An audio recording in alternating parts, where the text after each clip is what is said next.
17장.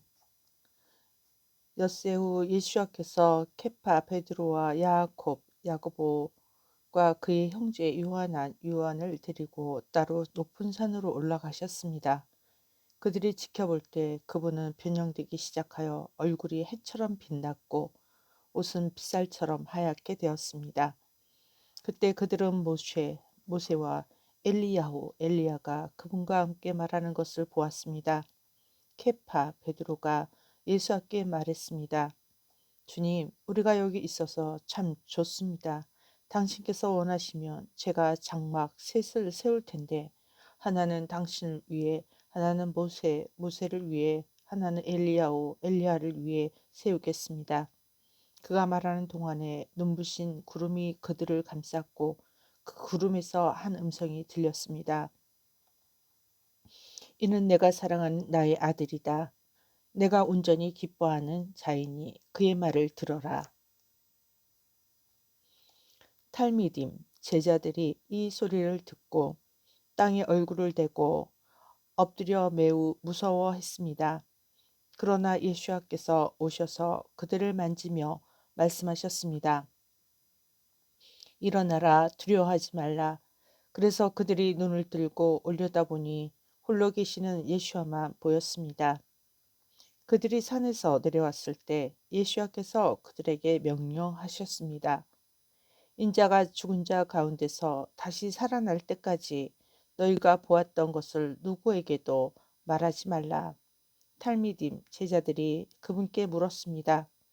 그렇다면 토라교사, 서기관들은 왜 엘리야가 먼저 와서 한다고 말합니까? 그분께서 대답하셨습니다. 한편으로는 엘리야가 와서 모든 것을 회복시킬 것이다. 다른 한편으로는 내가 너희에게 말하는데 엘리야가 이미 왔고 사람들이 그를 알지 못하여 그들 마음대로 그를 대했다. 마찬가지로 인자도 그들의 손에서 곧 고난을 받게 된다. 그러나 탈미딤 제자들은 그분께서 물에 잠기게 하는 자 요한에 대해 말씀하신 것을 깨달았습니다.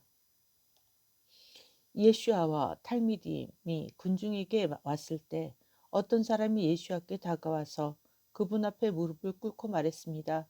선생님, 제 아들에게 긍휼을 베풀어 주십시오.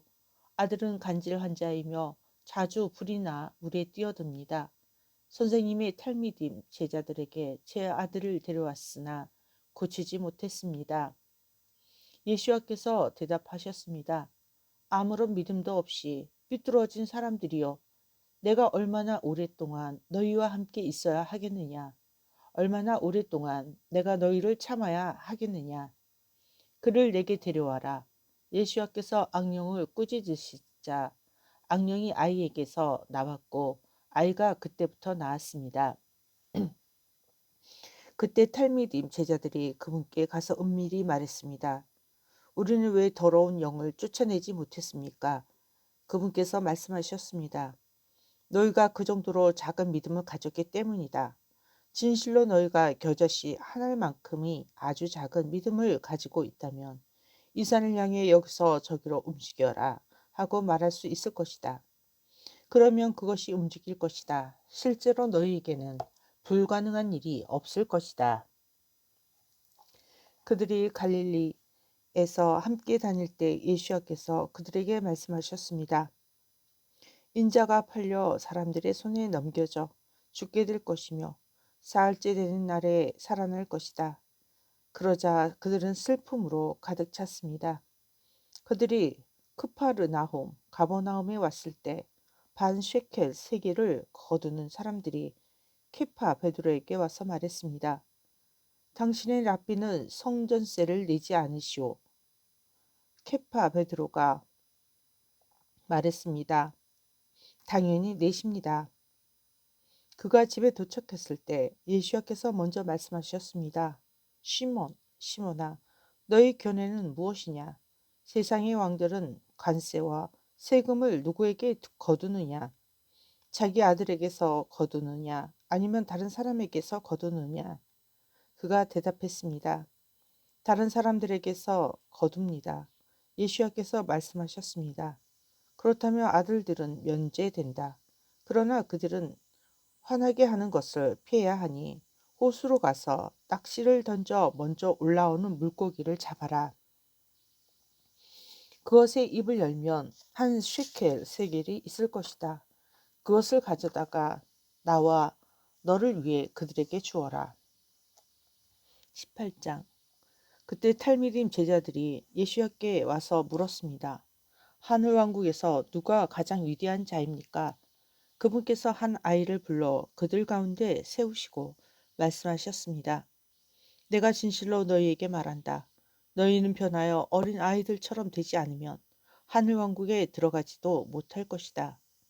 그러므로 하늘왕국에서 가장 위대한 자는 누구든지 이 어린아이처럼 자신을 낮추는 자이다. 누구든지 내 이름으로 이런 어린아이 하나를 영접하면 나를 영접하는 것이다. 그리고 나를 믿는 이런 작은 자 중 하나를 올무에 걸리게 하는 자는 누구든지 그의 목에 맷돌을 걸고 바다에 빠져 죽는 것이 자신을 위하여 나을 것이다. 올무 때문에 세상에 화가 있다. 올무가 없을 수는 없으나 올무를 놓은 사람에게는 화가 있다. 그러므로 내 손이나 발이 내게 올무가 되면 잘라서 던져버려라.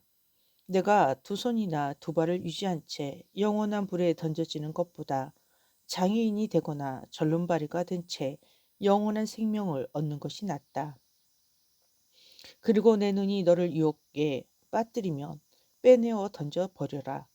두 눈을 유지한 채 개의 흰놈 지옥의 불에 던져지는 것보다 외눈박이로 영원한 생명을 얻는 것이 낫다. 너희는 이런 작은 자 중에 하나라도 절대 멸시하지 않아야 한다. 내가 너희에게 말한다. 하늘에 있는 그들의 천사들이 하늘에 계신 내 아버지의 얼굴을 항상 보고 있다. 너희의 견해는 어떠냐? 양 100마리 가진 사람이 그중 하나가 길을 잃으면 어떻게 하겠느냐? 그는 어떤 비탈에 99을 두고 잃은 양을 찾기 위해 가지 않겠느냐? 만일 그가 그 양을 찾으면 어떻게 할 것 같으냐? 내가 진실로 너희에게 말한다. 그는 한 번도 길을 잃은 적이 없는 99보다 그 한 마리 때문에 더 기뻐할 것이다. 이처럼 하늘에 계신 너희 아버지는 이런 작은 사람 중 하나도 잃어버리기를 원하지 않는다. 만일 형제가 내게 죄를 저지르면 가서 그 사람과만 상대하여 그의 잘못을 그에게 보여주어라. 만일 그가 너희 말을 들으면 너는 내 형제를 되찾는 것이다. 그가 만일 듣지 않으면 한두 사람을 데리고 가라. 이는 모든 혐의가 두세 증인의 증언으로 지지될 수 있도록 하기 위해서이다. 만일 그가 그들의 말 듣기를 거부하면 회중에게 말하라. 만일 그가 회중의 말도 듣기를 거부하면 너는 이교도나 세리를 대하듯 그를 대하라. 내가 진실로 너희에게 말한다.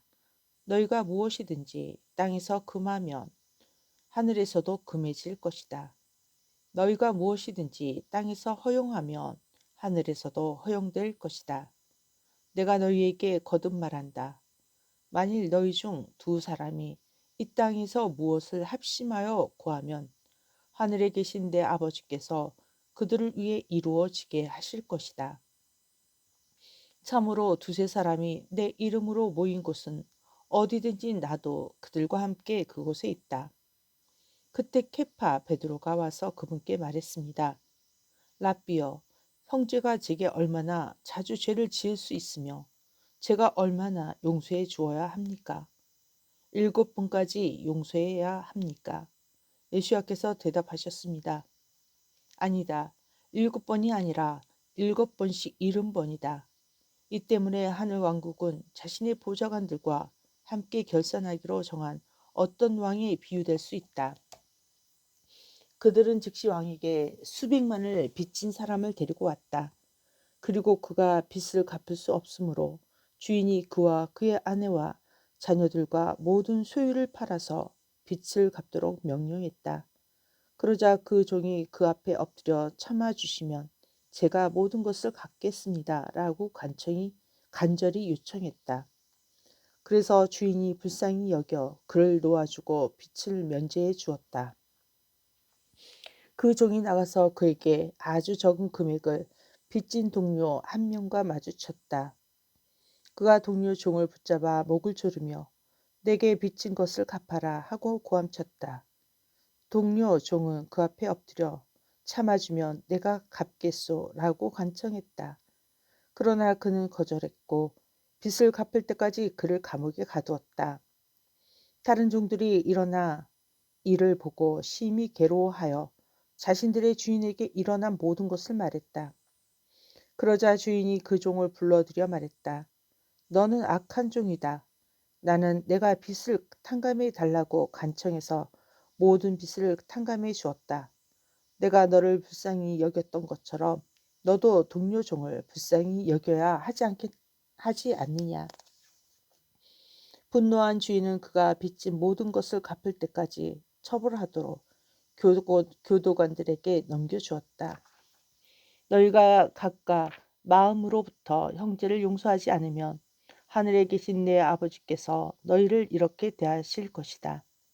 19장. 예수와께서 이런 일들에 대해 말씀을 마치신 후 갈릴리를 떠나시고 유대의 경계를 통과하기까지 야르덴 요단강 동편 아래로 여행하셨습니다. 큰 군중이 그분을 따랐고 그분은 거기에서 그들을 고쳐주셨습니다. 몇몇 푸르심 바리새인이 와서 질문으로 그분을 시험하려고 했습니다. 사람이 무슨 이유로든 자기의 아내와 이혼하는 것이 허용되었습니까? 그분께서 대답하셨습니다. 너희는 처음에 창조주께서 남자와 여자를 만드셨다는 것과 창조주께서 이런 이유로 남자는 아버지와 어머니를 떠나 아내와 연합하며 둘이 한 몸이 되어야 한다라고 하신 말씀을 읽지 못했느냐.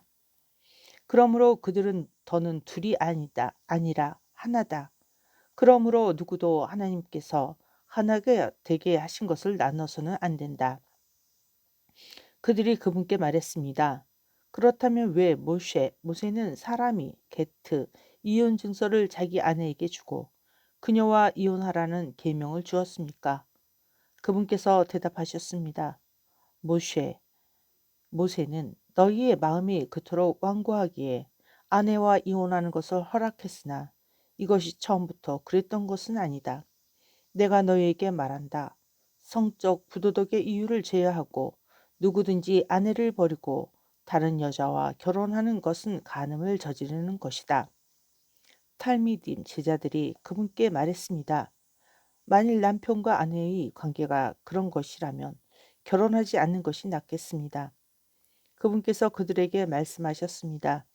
이 가르침은 모든 사람이 완전히 이해할 수는 없고 다만 하나님께서 허락하신 사람들만 이해할 수 있다.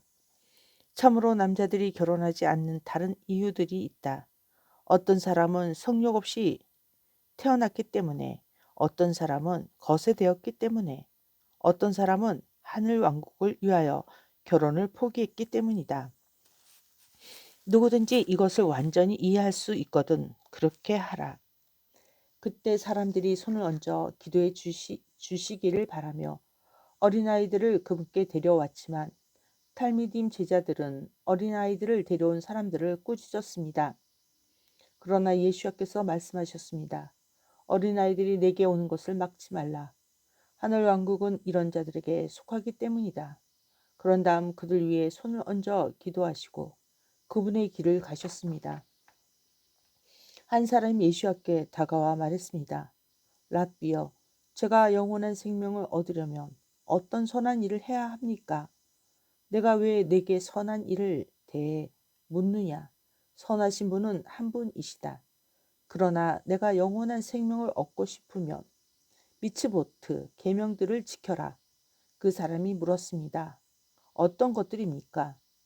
예수야께서 대답하셨습니다. 살인하지 말라, 간음하지 말라, 도둑질하지 말라, 거짓 증언을 하지 말라, 부모를 공경하라, 내 이웃을 자신처럼 사랑하라. 젊은이가 그분께 말했습니다. 저는 이 모든 것을 지켰습니다. 그런데 아직 부족한 것이 무엇입니까? 예수께서 그에게 말씀하셨습니다. 만일 내가 목표 달성에 대해 진지하다면 가서 내 소유를 팔아 가난한 자들에게 주어라. 그러며 하늘의 재물을 얻을 것이다. 그 다음에 와서 나를 따르라. 그러나 이 말씀을 들은 젊은이는 자신이 부자였기에 슬퍼하며 떠났습니다. 그 후 예수께서 탈미딘 제자에게 말씀하셨습니다. 내가 진실로 너희에게 말한다. 부자가 하늘 왕국에 들어가는 것은 매우 어려울 것이다. 또 내가 너희에게 말한다. 부자가 하나님의 왕국에 들어가는 것보다 낙타가 바늘기로 지나가기가 더 쉽다. 탈미딘 제자들은 이것을 들었을 때 매우 놀랐습니다. 그들이 물었습니다. 그러면 누가 구원을 받을 수 있습니까? 예수께서 그들을 살피시며 말씀하셨습니다. 인간적으로는 할 수 없다. 그러나 하나님께서는 모든 것을 할 수 있다. 케파 베드로가 대답했습니다. 보십시오. 우리는 모든 것을 버리고 당신을 따랐습니다. 그러므로 우리는 무엇을 얻을 수 있습니까? 예수께서 그들에게 말씀하셨습니다. 내가 진실로 너희에게 말한다. 새로워진 세상에서 인자가 자기의 영광스러운 보좌에 앉을 때 나를 따른 너희도 12보좌에 앉아 이스라엘의 12지파를 심판할 것이다. 나를 위해 집이나 형제나 자매나 아버지나 어머니나 자식이나 밭을 버린 모든 사람은 100배나 받을 것이고 영원한 생명을 얻을 것이다. 그러나 처음인 다수의 사람은 마지막이 될 것이고 마지막인 다수의 사람은 처음이 될 것이다. 아멘.